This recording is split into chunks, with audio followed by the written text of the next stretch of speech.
Georgia, Alabama, Mississippi, Louisiana, down to Galveston, where all the major storms hit, and have warehouses set up within 50 to 75 miles from the strike zone, as well as my carrier set up also. I'm going to do this. Jeff, know? I got one I ask think of you. Juan's cat has a better fit than you right now. What's that? Juan's cat has a better fit than Trey. That cat is just stylish right now. You got Whatever. 50 Shades of Gray over here, Christian. And we are live, ladies and gentlemen. On today's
show, Trey is at the golf court and Juan is taking the host seat.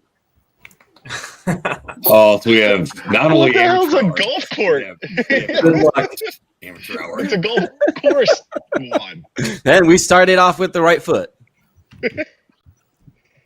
And on top of that, Trey left me not with one, but two special guests. And let's start with Matt Score from, I forget from where.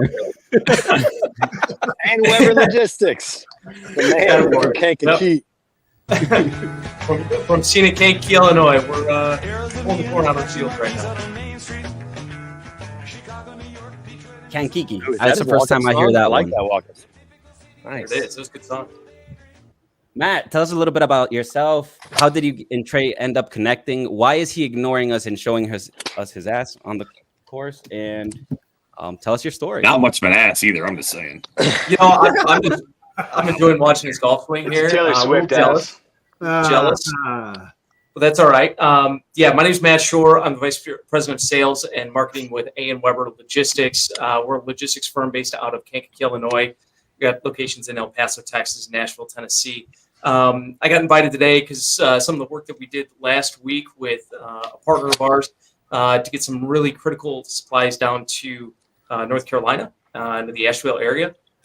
Those folks were hit really hard, and we were happy to come and facilitate a 48-hour turnaround of supplies that were all donated to get down there. So it was a lot of fun. It was a good project to work on. We were just happy to assist there.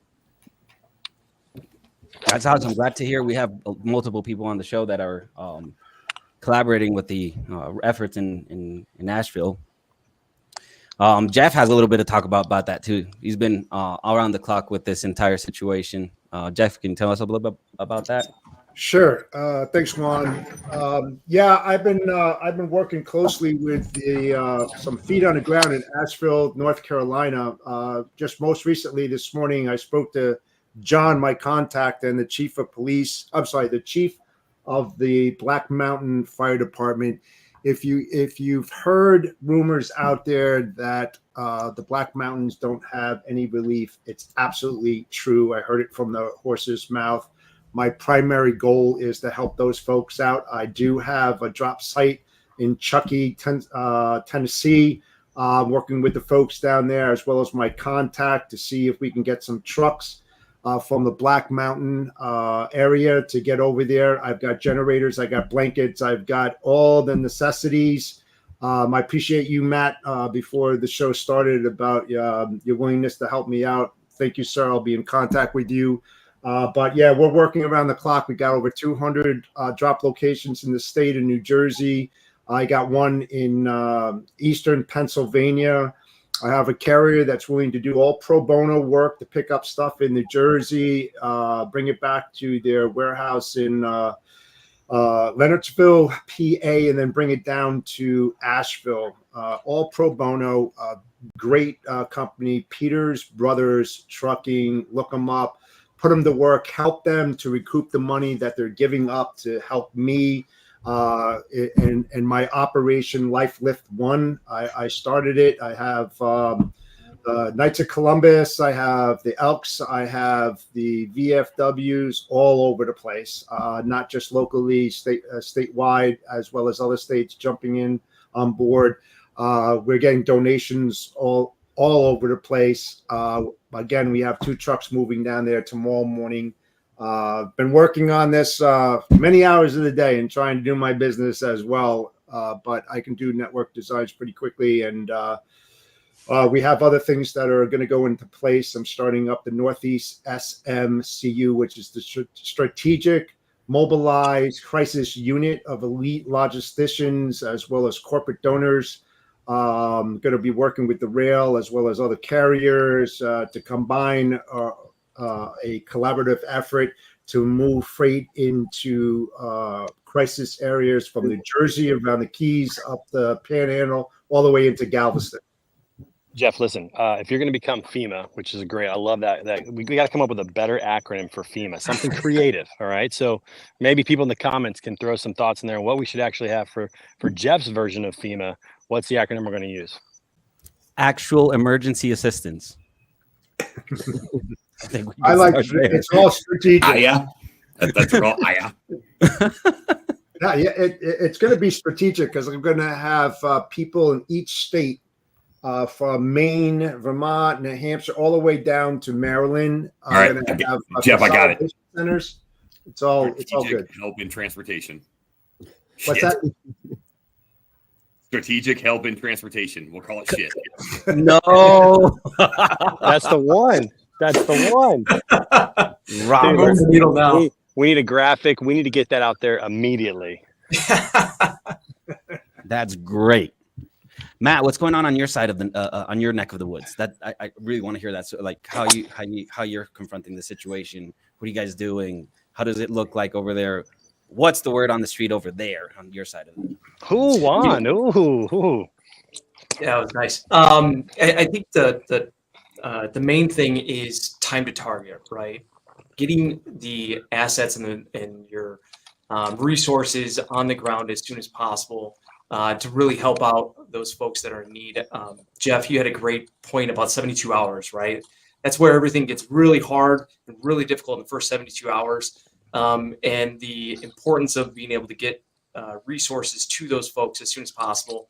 I think the folks in North Carolina, it was a unique scenario because their transportation systems were obliterated, right? All of the main roads, highways, everything that was going through there was all washed away. You had water that was hitting the mountains at 5,000 feet of elevation, going to valleys that are 1,000 feet of elevation, and it was just blowing out everything in its path. And consequently, these folks were just left on islands and inaccessible, right?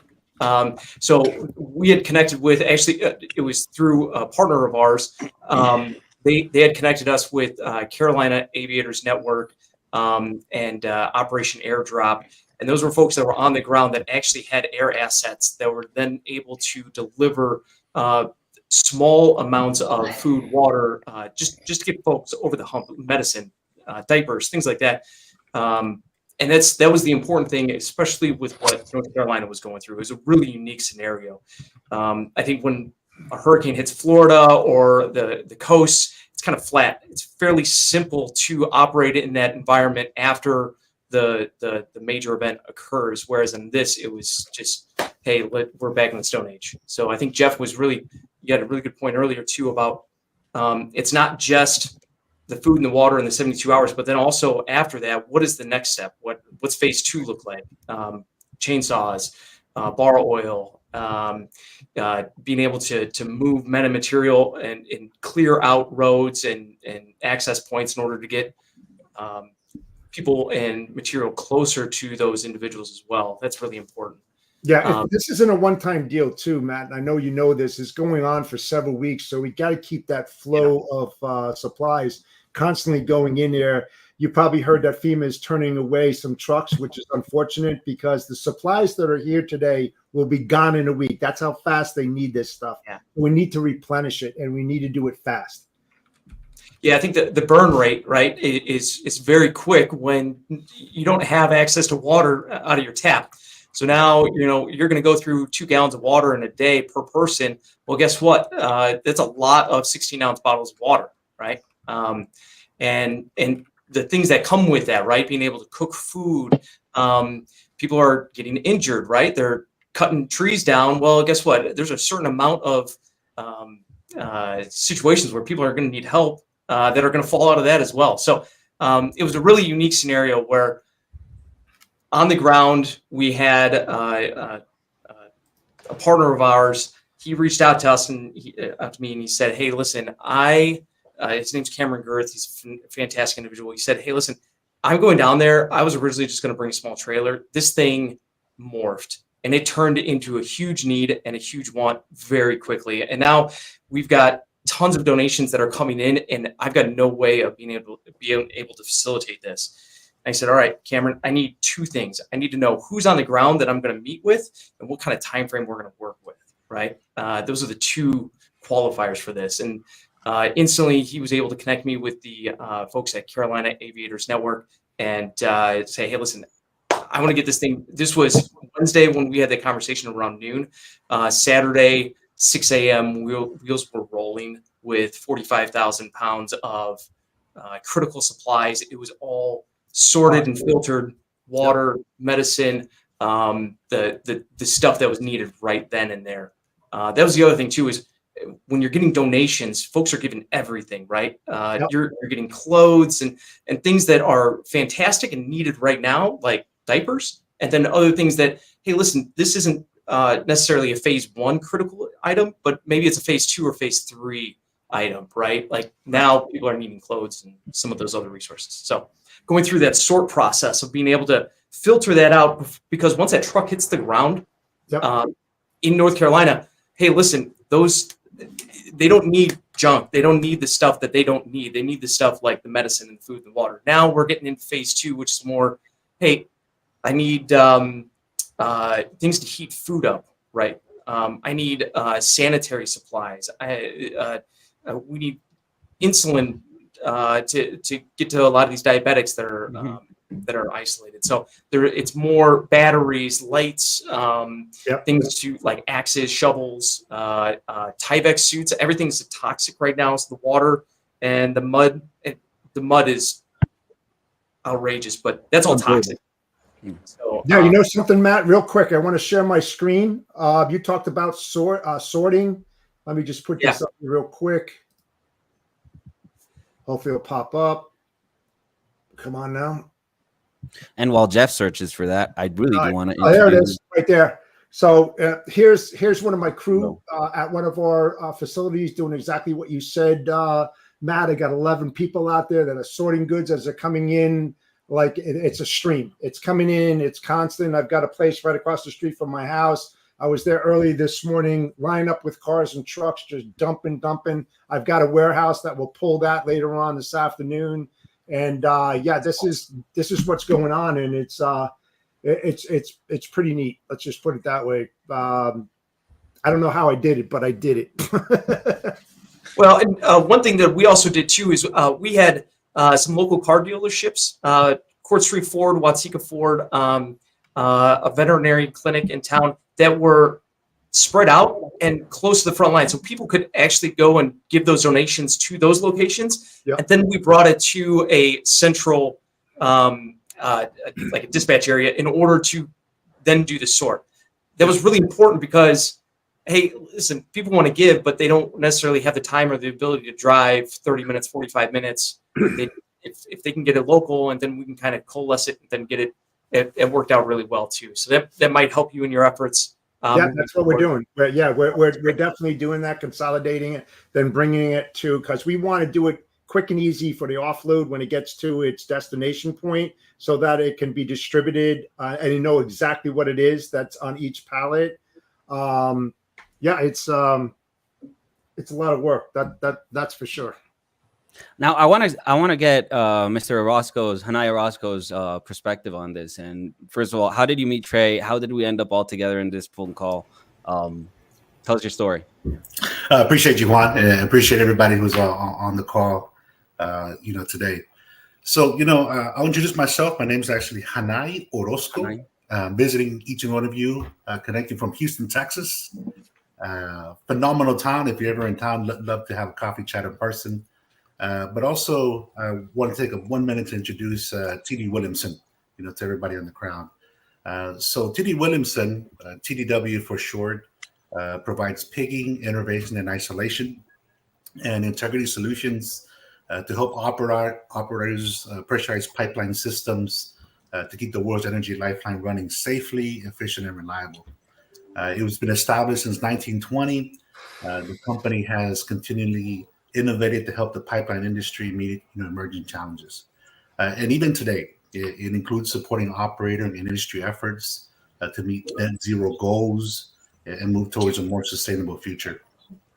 A little bit about the company. TDW is headquartered in Tulsa, Oklahoma, and it has more than 35 global locations, in addition to channel partners across Europe, Asia, and the Middle East that represent its worldwide expansion on that. Now, how did I meet Trey? Trey and Mitch, by the way, I met them earlier in the year in a similar fashion through a trade show for transportation intelligence, and then actually spending time with them and sharing ideas about what the industry is doing, how it's moving. They decided to invite me on today from a shipper perspective. I'm a shipper, working with many types of transportation companies globally, moving all kinds of modes worldwide for everything that we do. So that's the connection right there, Juan. Awesome. Matt and Jeff, going back to Asheville, a lot of questions come to raise is like, where is our Army Corps engineers? Like when we're talking about roads that what we see on the news that just suddenly disappeared, bridges that disappeared. How are we bridging those gaps? Quite literally, how are we bridging those gaps? How are you guys getting there? What is it looking like when you guys are actually touching the ground on the county that was mostly affected? Yeah, I'll just real quick. So once we touch the ground and our trailers are offloaded, people like Matt that are offering airlift assistance to get that inland, because let's face it, they were part of Asheville, but now the bridges are wiped out. So they're literally an island with no access to it. So Matt and his support team who are doing airlifts and getting that stuff in, they can only handle so much at a time, because a lift can only handle what, Matt? Maybe 10,000 pounds, maybe? Yeah, maybe. A lot of times you're dealing with little birds, and you're talking hundreds of pounds, not thousands. Right, and so you can see the logistics behind that. Multiple drops during the day to get to places that you can't get to. The roads are closed off, washed out, trees down, lines down.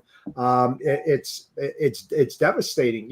Just when like I said earlier, I mean, we're 2 weeks in, and still the people that are up there in the Black Mountains still have not got any relief. Now, just put yourself in their position for a moment and think what they're going through. That's what motivates me. That's probably what's motivating Matt. And that's why we're doing the things that we're trying to do efficiently, so we can get as much product in there and supplies as we can possibly do in a very short period of time. And it's going to go on for about 7 weeks, if not more. And the roads down there, like I-40, you're talking over a year. I mean, it's completely gone. It's right next to a mountain too. So it's not like easily like cutting into a mountain or dumping a lot of soil to try to build up the road. You still got washout. I mean, dam's gone. You name it. It's horrible. Yeah, I think what happened in our scenario, our original touch point was going to be an airport. They were flying in bulk amounts of supplies.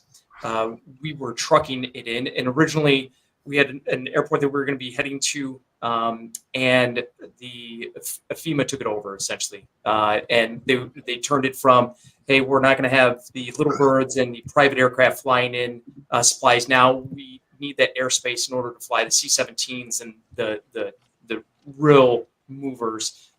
So then those smaller private operations then had to move to different airports to accommodate that, right? So then actually our destination changed probably 5 times throughout this entire process. And that's something to be, on notice about, is that everything is very fluid on the ground and it's changing daily, if not hourly, where the need is, where to sit those assets. Is it crazy, Matt? Let me ask a question real quick. Is it crazy? Sure. Or is it weird to think that? So yeah. Did we lose him? He accidentally hung up. You think he was going to ask if Trey, it's weird to is very think weird about to other think. men? It's very weird. There he is. Did you lose my audio? Everything. We're back now. We're back now. But is it weird that like the government and their desire for control of the situation are really getting in the way of private citizens and people doing these operations kind of, organically, and it seems like it's causing it to be harder than easier to actually help people? So I think that's a great question, but it's kind of double-edged sword, right? So from the government's perspective, if they're able to land a C-17 and that same airspace is going to be competing with a much smaller, let's say, Cessna, hey, listen, we need to get the bulk amount. Essentially what happened was Asheville Regional Airport had like a 3,000% increase in the amount of air traffic that it was normally facilitating on a daily basis. So they needed to shut that down in order to be able to, because they had like 30 close calls, in-air close calls, which is just unheard of in the aviation industry. So that's where they said, hey, close calls being like almost, plane on plane. Yeah. Just, hey, you're too close to this other plane in midair. Red lights are going off. There's, dangerous and scary things can happen. So, So what they did was they essentially just said, hey, listen, we need to move the biggest assets that we can in and out of this airport right now. Let's disperse your, the public's efforts to these other smaller airports. And eventually they started moving them closer and closer because they were able to get ground assets closer to where the people were affected. So that travel time in the air is really important, right? So if you have 20 minutes from the airport to wherever the drop is going to be, if you can lessen that by 5 minutes or 10 minutes, you're saving a huge amount of aviation fuel, as well as you're able to get that plane much closer and you're able to close that loop a lot faster. So I think that was kind of a two-pronged effect there. Yeah. Yes, it's terrible that the private citizens were not able to fully utilize that airspace, but at the same token, I kind of understand where they were coming from in that. Somebody asked about on that. That's good. Appreciate it. Yeah, I think somebody asked about the Army Corps engineers. I personally do not know what their status is on the ground, but what I do know is that there is a presence, and they're not necessarily competing with the private entities that are out there. They're trying to work hand in hand. So if there's 15 little birds that are flying out of this regional airport and they're doing these drops, hey, they want to work in collaboration with them. They don't want to say, hey, listen, I'm just going to take that over with a Black Hawk. You guys can, go do something else. I think that's what's happening on the ground. It's very fluid. There's a lot of stuff happening. Yeah. The National Guard. One of y'all needs to turn off your speaker. It is loud. It is echoing. It's hard to hear. Oh, is it me? Amateur I hour don't think so. again. Is it me? I don't think so. Is it me? I heard it when Meshach joined. Sorry, Meshach. Let me try. I don't. It's not. Someone talk now. It doesn't help when everyone gets quiet. When We got to bring in Meshach. Somebody put Meshach. Music for I think it Meshach. might be you, Meshach.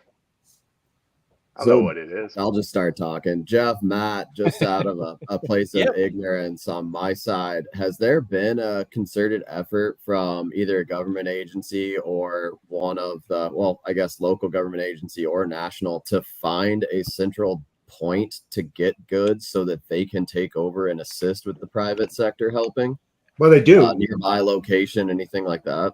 Yeah, they do. The Speedway down there has opened up for drop zones, but they've been turning it away, and you see signs up there, FEMA only trucks, and stuff like that. And the thing that I just don't get, and I don't understand, because I mean, common sense isn't so common nowadays. But if you've got critical supplies that they're in need of, why in the hell would they turn that away?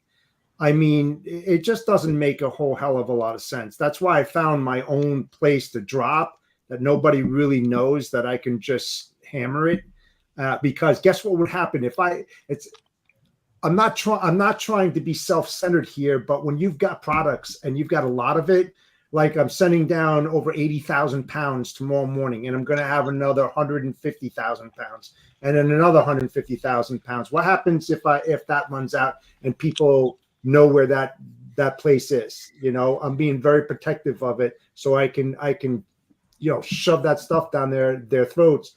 And then the people at Black Mountain, like the fire chief there, he may be the only one that knows that. So that's his point. That's where he can get stuff, that critical stuff, up to those people up there.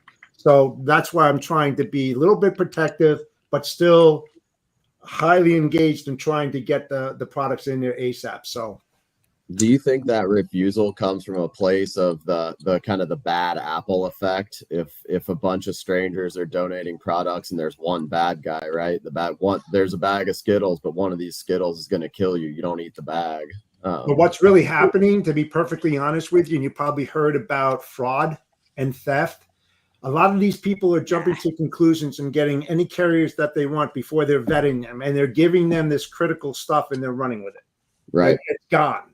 So before you start moving supplies and you're in high gear and you want to help people, vet the damn carriers, vet the people who are receiving this stuff, because they don't care about people down there. Those people don't care about people. They only care about themselves. So be very careful, man. Very careful. What I find interesting that is even this in whole moments like these, conversation. there's like bad actors out there trying to take advantage of situations. Like, just incredible. Can't find the logic behind it, but I guess what you say is true, Jeff. Like, it's bad true. people just take care of themselves. It's actually true. There was two things that I needed, right, in order to get my truck down there, was the time frame, but then also who I was going to work with at destination. And I think that's really important too, is to have that contact there on the ground that can feed you information when it's changing. Like I said, there was 5 different locations this truck was going to end up at before it found its final home. And that's because everything, this warehouse gets too full. It gets sucked dry because of the burn rate. Okay, now it needs to get refilled again. But here, this one over here, it's closer. So now we're not going to have to drive as far, fly as far, right? So I think as things started opening up as far as the roadways, they were able to get things closer and closer and closer to the folks that are in need. You wanted to go on wheels before you wanted to go via air. That's just a rule of thumb, and probably everybody can agree with me here. Air freight's a lot more expensive than a truckload of anything. Oh, hell yeah. And that also works for when you're dealing with these disaster relief situations, right? So the closer you can get on the wheels, the better. I think the other thing too, we're all very familiar with the warehousing and working in logistics. There's not empty warehousing space just sitting out there waiting to get filled in these types of scenarios, right? So it turns into Walmart parking lots and speedways and Harley Davidsons, all these other kind of weird spots, right? But that's where the stuff needs to go. So guess what? That's where I'm going to be. But I can't pick up the phone as a guy in logistics and just pick up the phone and say, hey, I need to talk to John at the Walmart in Asheville, North Carolina. Nobody's there, right? You got to have somebody that you're working with that knows what's happening on the ground and is able to direct your freight where it needs to go. I think it's very important. And before Trey gets me fired, big shout out to our sponsors, Highway and Green Screens, for their support. That needs to be in there. Moving to more brandy or less gloomy news. Milton did arrive over the weekend, and Lieutenant Dan survived in his boat unharmed. Have you guys seen that news? Yeah, but that guy, I don't know if that's a good story. Juan, have you not followed up on him? He tried to burn a woman alive, brother. Maybe my. we cut. I What? think this is a good pivot, Juan. Maybe we're taking notes on your I have hosting not seen ability. that part. Kyle, where did that Yeah, come you got from? arrested like Juan, 15 way to times. go. Breaking Where to Lives in go? news. Florida. You tell me Walk you didn't into a think a mine. Florida man that lives on a boat wasn't going to have a trouble pass? Juan? I mean, A I'm little surprised logic the there, boat brother. didn't sink. Like Oh, straight I out of mean, it's hard to straight sink out that of much Forrest fentanyl. Gump. so They so is know how to build it right. They So is- they ship a lot of drugs. It's all good. Vet your carriers and vet your public figures. Brought to you by Highway. That's the best Exactly right. plug-in ever. Oh, it's Suko Mitch. Everyone, look at this. What's up, everyone? Johnny Sins enters Finally the got some building. music. Wait, why does he get an entrance song? None of us even got introduced. I know, right? Nobody got an No, intro Juan, song you're the today. reason why. Don't try to pivot this. What up? I tried to throw some music on Mishak, but producers didn't help. They didn't help. Sorry, Mishak. Damn you guys. They see a lot of familiar Hey, guys. faces on here. I hate to Mitch, interrupt thank you, you but for I gotta coming go. I got a hot call here, and I gotta take care of something. Have a great weekend. You know, help where you can. That's all I ask. Okay, love you, mean it, Hey, Jeff. Jeff. I see you. Bye. Take care, Jeff. Kiss me back. Adios. Thanks. Bye. Gives me back. Mitch, what's going on your side of the world? Where are you Man, right now? I'm in the. I'm Why on are the you in a suit? I'm on the Mexico-U.S. border in Far, Texas. The Ooh. Far Bridge Association has a summit today. So I was on a panel I just ended on just cross-border trade between U.S. and Mexico, supply chain, logistics, trucking, hot issues that are happening. So that was a great panel with the Texas Trucking Association, the head of the Mexico Trucking Association, and a couple of owners of large trucking fleets. So I'm done, and I just wanted to hang out with my guys over here, right? So I'm back. How you guys doing? We're talking about work. We're gonna All right. drag you into it. I love it. What's going on over there at the conference? What are the hot topics with cross-border trade? The hot topics are Hurricane relief. Insurance risk on these trucking companies, right? And the cost of insurance, and that's happening, just the liability. We see these lawyer billboards all over the United States. It's always the trucking company's fault, right? And about 80% of the accidents between a car and a truck is the car's fault. So, just talking about how to reduce some of the liability risk between large trucking fleets, both on the US and Mexico side. We talked a lot about autonomous trucking, how realistic that was, where we're at from a category, both on the Mexico side and the US. And we talked about nearshoring. Is Mexico ready from a capacity standpoint to handle the demand? And the answer is no, right? I mean, some of the Mexican truckers are prepared, but what we're seeing is a lot of these Mexican trucking companies are not adding capacity immediately. They're trying to drive the rates up in Mexico a little bit and see what's happening there. So it's causing some chaos. You look at big manufacturers like HVAC, some of these others, and like Monterrey, they're moving 50,000 truckloads in a 3-month period during their peak season. And that all has to cross, through Laredo, and it gets pretty clogged up, right? And so there's only so many trucks, only so many drivers, trucks and trailers out there. It's just going into, what can we do? And from a collaboration, but the Far Bridge here where I'm at is the number one crossing for fresh produce by far, right? And there's Trey. All right, enough about produce. Trey. What's up, Trey? What's up, man? He's playing golf. Sounds good. You, Trey. So glad that happened. And great update by Trey. Random. I heard Trey birdied the first 3 holes, so I'm about to be $50 richer. Tyler, suck it, dork. Hey, producers, just edit that out. On the I feel good about it, Kyle. Are we walking ourselves again into great. the autonomous trucking subject? What was the question about autonomous trucking? What was the question? Are we walking ourselves again into that subject? Like autonomous? No, I don't think there's capacity handling. I won't bore the audience of this show because it's Friday and people should be having a good time and not talking that much business. But I'll tell you, autonomous trucking is not happening anytime soon from my perspective. You need to have a straight line, right? So it's happening in the state of Texas today. We're seeing it from, Dallas to El Paso, Houston on some markets. Those are straight lines, and those are more project pilots. We can have autonomous trucking in big cities like Chicago or New York, or where there's a ton of congestion. You're not going to see a lot of autonomous trucking, north of St. Louis, just because of the weather conditions. Autonomous trucking does well in the Southeast with good weather, but it comes down to money and budget. So who's paying for this? I'll tell you who's paying for it. It's the pressure from an enterprise shipper from a large trucking company to put together a solution. We're also seeing the private fleets competing with the for hire trucking companies on a space race who's doing it first. So it comes down to whoever's got the money. That's what's happening.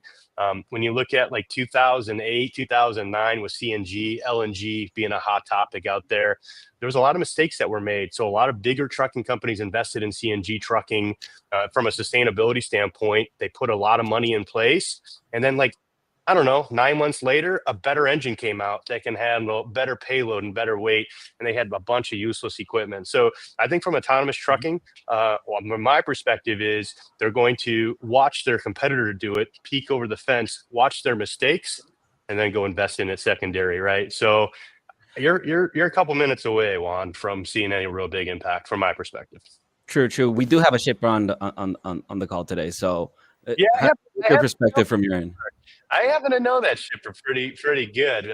Really? Great time in Indianapolis about a month ago. We had a great couple of days together, and he's an awesome guy. Anybody that needs to get to know him, because he's a fun guy. He's a really, really smart guy too when it comes to logistics and oil and gas and flatbed, and he's got a crazy industry and a crazy business that takes a ton of demand and a ton of precise precision from a supply chain partner. Yeah, appreciate the introduction, Mitch. But good to see you and speak to you in this forum. But I've been listening to the entire conversation, and from a shipper, whether that's TDW or anybody else, just in the industry in general, there's a couple of things that I really kind of want to bring back to the table. One of the reasons why I decided to join the group was primarily because professionally and personally, I believe in people. And I also believe that from a supply chain standpoint, whether that's a global representation or local, now more than ever,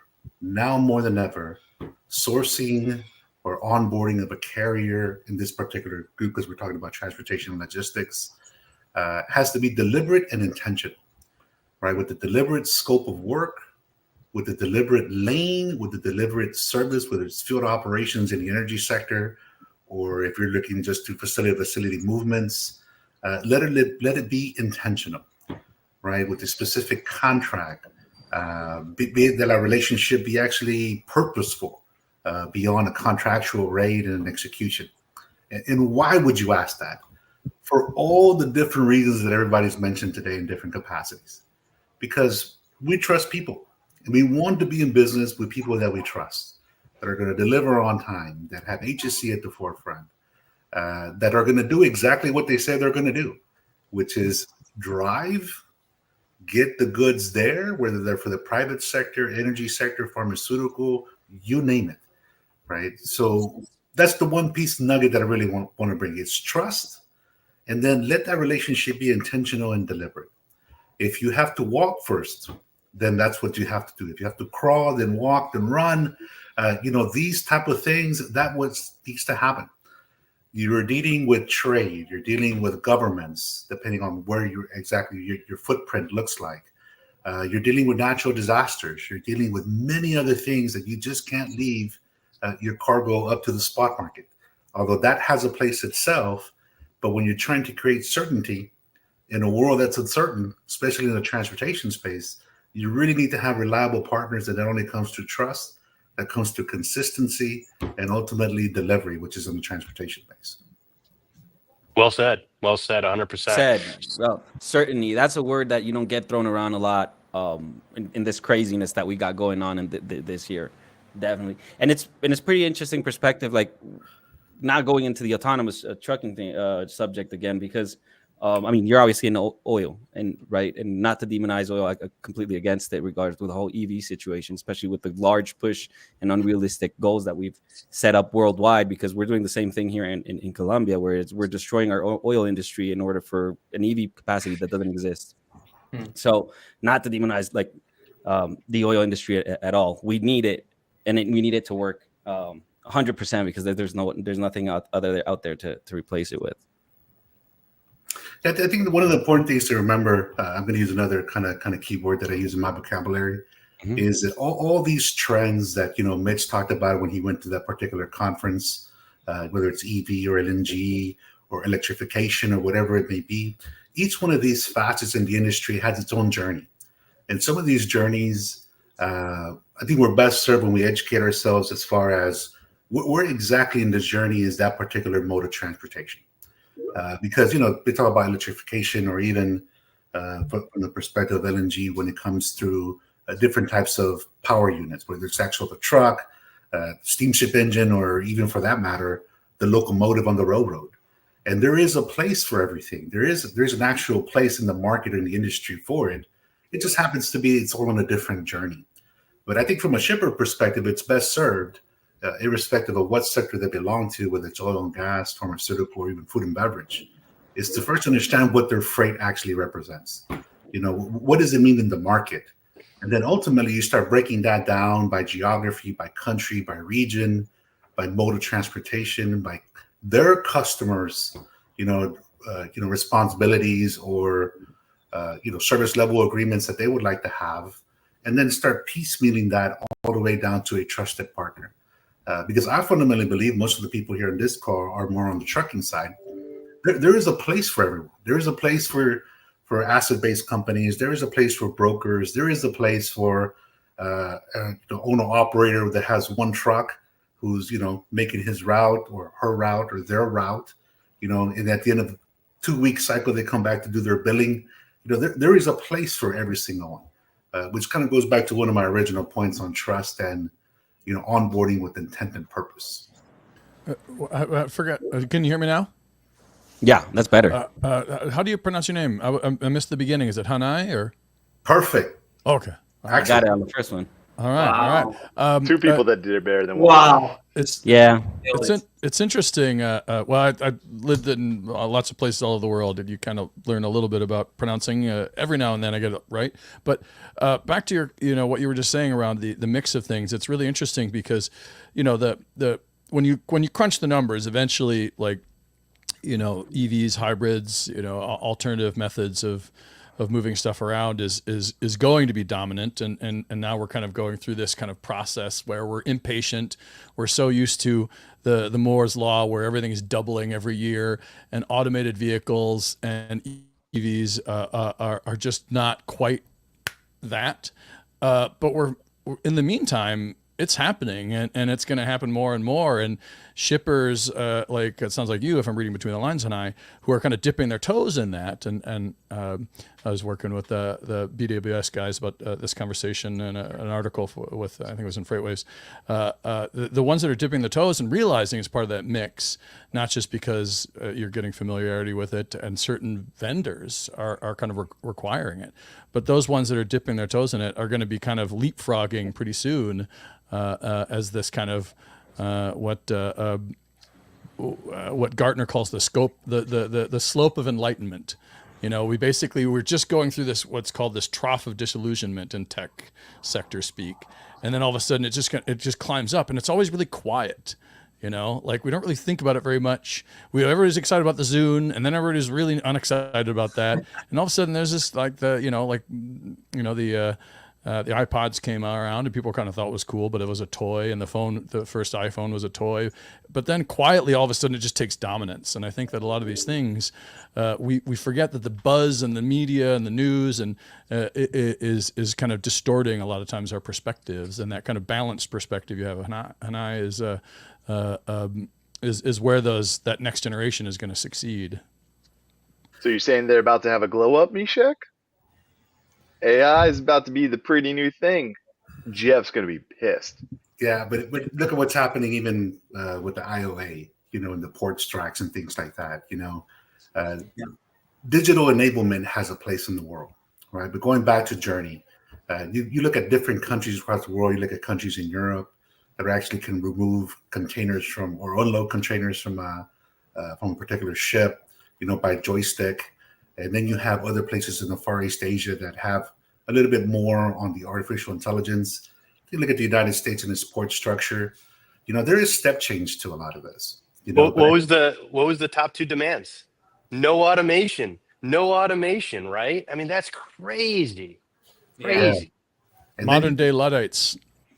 Yeah, but when you look at the entire industry, whether it's even from customs brokerage or the railroad or from physical movement of containers from one place to another, let's step change for a bit. It's a journey. Why don't we settle for something as simple, or promote, probably the most appropriate word? Why don't we promote this digitalization, right? Moving from a paper to a form of computer or a form of digital form, and then we can start, talking about data acquisition and enrichment, and then get into bigger levels of investment. There are a lot of strategic partners in the industry right now that are looking at different pockets of technology, whether it's customs brokerage, whether it's digital, at least for a shipper. Something that should be very, very important is knowing what its freight is at every single moment in time, whether it's about to be loaded, whether it's in the water, in the air, and when does it expect to arrive. There are companies that invest heavily in that particular place, and the value to the shipper, going back to fundamental principles of what am I shipping, how am I shipping it, but even most importantly, why am I even shipping it? These are things that shouldn't be undervalued, and I think a balanced approach to these things is probably best. Well said. Well said. I'm curious, Mitch, you were talking about insurance, and Hannah, you're talking about automation. Is there any kind of, I'd love to hear if you have any insights into what, when you pulled any what am I looking for? Sorry, any kind of insights from what you heard recently? Because I helped launch LoadSure, and one of the things that I thought that was interesting about that is that it was really AI-driven insurance, which one is very fast, but two is very sensitive to the your level of risk. And so as a carrier, if you are really good at reducing your risk, your rates are actually lower because of giving you real-time information. And then also, over time, the proactive side of insurance, where they're gathering all the data, showing where all the risk is going to feed into AI systems. So, you talked about, Mitch, problems with big trucks going through, communities that are more dense, and how that isn't going to work out so well right now, but how that is AI kind of closing that loop. Are you hearing anything about that? Well, a couple things, right? I mean, the OEM manufacturers, right, that are producing the power units of trucks are now including automation as standard options as an upgrade to the fleets today, right? So this isn't, when I talk about this, don't picture that Tesla truck from the Pepsi promotion FreightWaves deal. I'm talking about the trucks that look like the trucks on the road today that have some bells and whistles, really, and different fleets will customize based on the driver training. This kind of goes back into cameras, right? Having a camera record a trucking incident is a really, really big deal. Some of the fleets don't want them for various reasons. Some of the fleets don't want cameras on their drivers for various reasons. The ones that do are usually pretty good from a risk liability standpoint. But from an insurance state, I think what we're talking about overall is, you look at medical malpractice, and you look at the number of doctors who sold their practice in the last couple of years because the risk outweighed the benefit, right, of lawsuits and everything else. We don't have anything in the trucking industry to really blanket protect trucking companies from just vultures just going after them on whatever things. And listen, if there's a death of a trucker's fault, then that's a trucker's fault, and then that should be compensated appropriately for whatever that deal is. I can tell you a story for 2 seconds. There's a trucking company that I know pretty well, had a driver breakdown on a mechanical failure.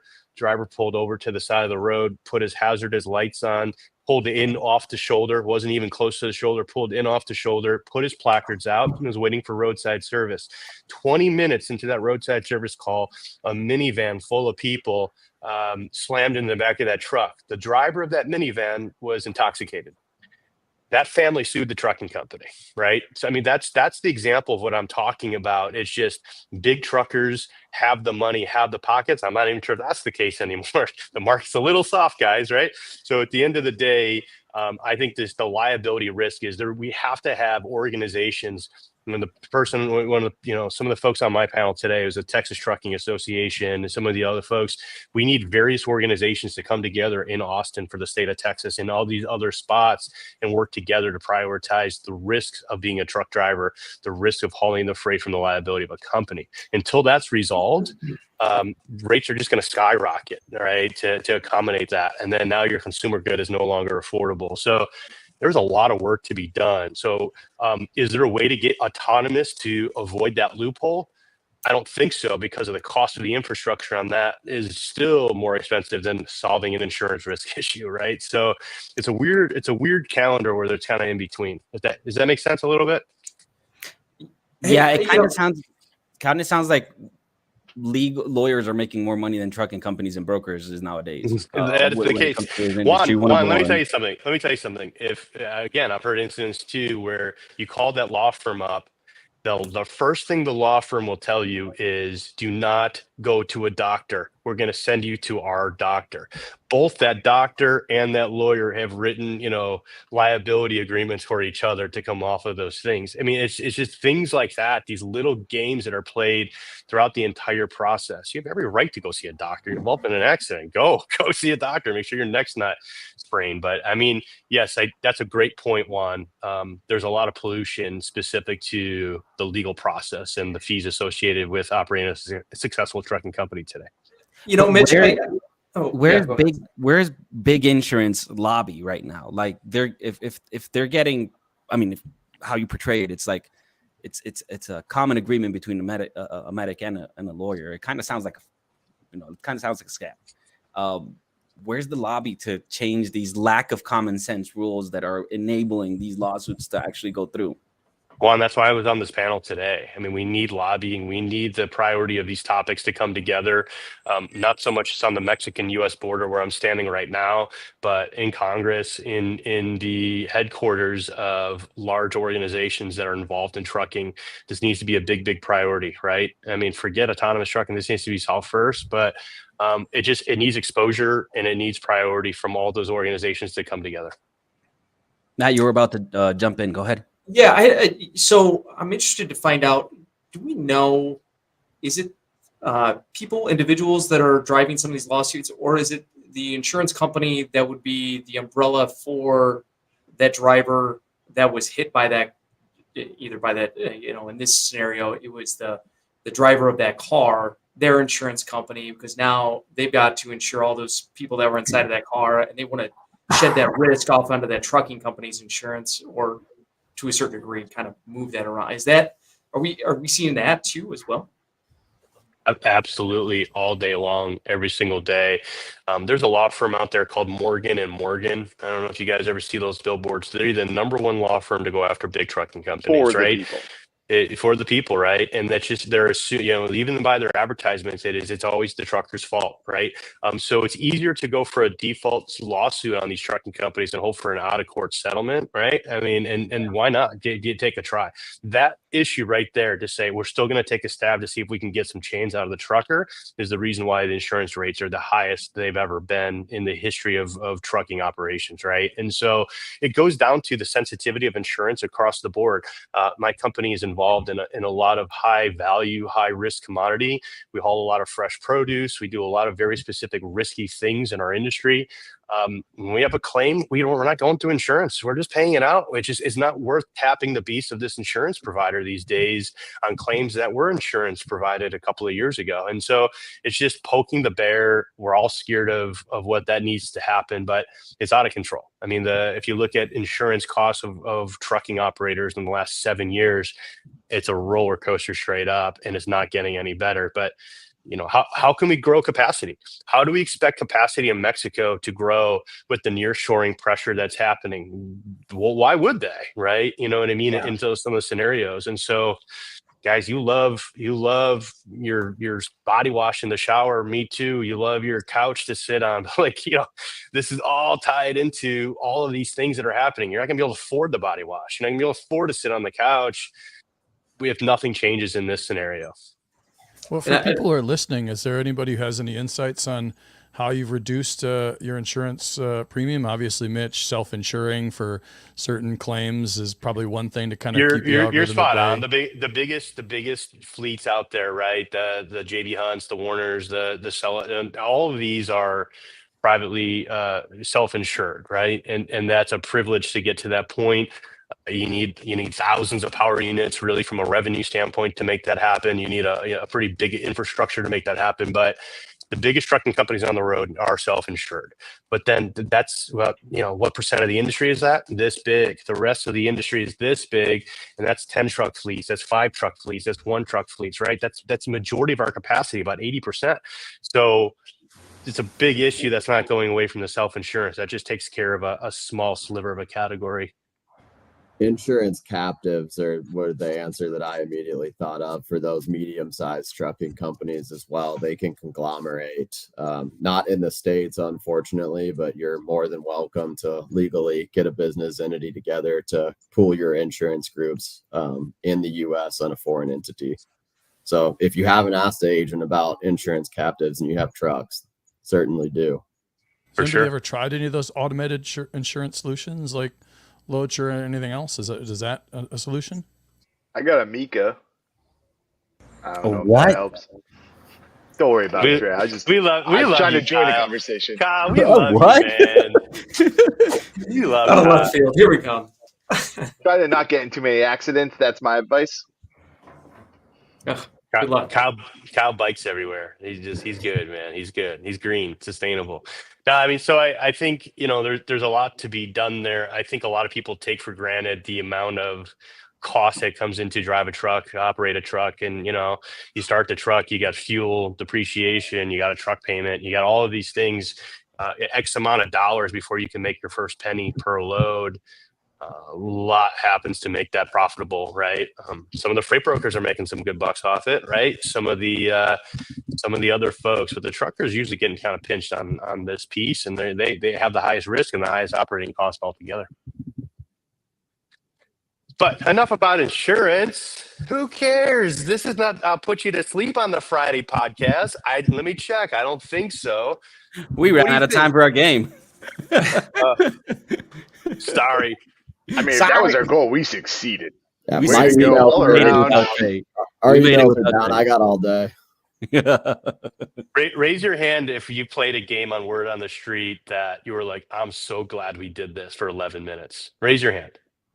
All right. Sweet. So we Team talked Trey here. trucking instead. Sorry, Morgan. Sorry, behind the scenes producers. But no, I think it's good. I think it's an important topic. And I think it's a topic that just needs to get traction and be prioritized within. For example, I'm standing in Texas right now. This is an Austin lobby. This is a Texas Trucking Association taking on some of the fight on some of these things on. But that's pretty much it. It's hot. It's hot on the Mexico border. I'll tell you that. It's hot as hell down here. So When outside has it? that, I know, man. I know. What's the weather in Colombia right now? Sunny and freezing at night. Okay. So we're in flu season now because we go from 32 Celsius, humid, that's like 109. What's it and in then we go at American? night Yeah, we don't 26. need the fancy one. So there we Even go. the cat has a sweater. That's how cold it gets at night. Yep, that's true. the cat has a sweater because it gets that cold at night. Can we get a video of you putting the cat in the sweater? That's a great point. I'll do a clip for that. Put it on. Whose LinkedIn. sweater is tighter, the cat's or yours? I don't have sweaters, man. You wear some tight polos, and it looks like your cat's chasing you on this. Working out, man. Oh. Gotta show it off. Oh, yeah. Big golf coming up for you, huh? On the golf court. You ready for it? Fort Worth, No, aren't you I playing? do not know how to golf, but I will be sitting at a hole, giving out drinks. Gatorade. Oh, you're gonna be a cart girl? Yeah. I may or may not drive under the influence in a golf cart. So let's see what happens this time. Hey, according to Mitch, you can hit a truck and sue them. That's what I learned today. According to Mitch, who's going to the Broker Carrier Summit from this crew? Right, let me see. Looking Who's going forward to to this? it. Tyler's going, but he's gonna be $50 poorer because I bet on Trey to shoot the under 83 today. Right, Matthew? We up need to top? get Mr. Orozco to the Broker Carrier Summit. He's gonna be a pop star, like probably the only shipper in a broker hero. Hero. I wish I could go. I'll be Hero tuning in status. remotely. Yeah, I had the privilege to attend the Broker Carrier Summit earlier this year in Kansas City. Really Drunk impressed. every night of the day. Barely even remembered. There was a beer or two that was consumed for sure, but I was really impressed, right, on the collaboration between trucking companies, freight brokers, and other vendor, third-party technologies that integrate in to solutions. There was a lot of camaraderie, right? There wasn't a lot of competition, which is a fresh approach to a trade show. But overall, I'm sure. Unfortunately, I won't be in Dallas. My team will be for sure. We're always going to be attending these no matter what. It's a priority from R2X. I'm not going to see. I don't get to see you this year. Yeah, what if it gets spooky? Who's going to help me? It's October. It's spooky month, Mitch. I'll be in your heart, Kyle. I'll be in your heart. All right, Juan, let's wrap this baby up, man. Yeah, let's wrap this baby up. And that's our time for today. That was a hard hour. It started hard. It ended hard. Great conversations. Nice. Mr. Orozco, thank you for joining us. All the Mr. pleasure. Stewart, thank you for Pleasure's joining mine. us. We'll see you again next week. Shout out to Green Screens, to our sponsors, and to Sawant for showing up for Trey. So there you go. Awesome. I love it. I love it. Great talk, Happy guys. Friday, everybody.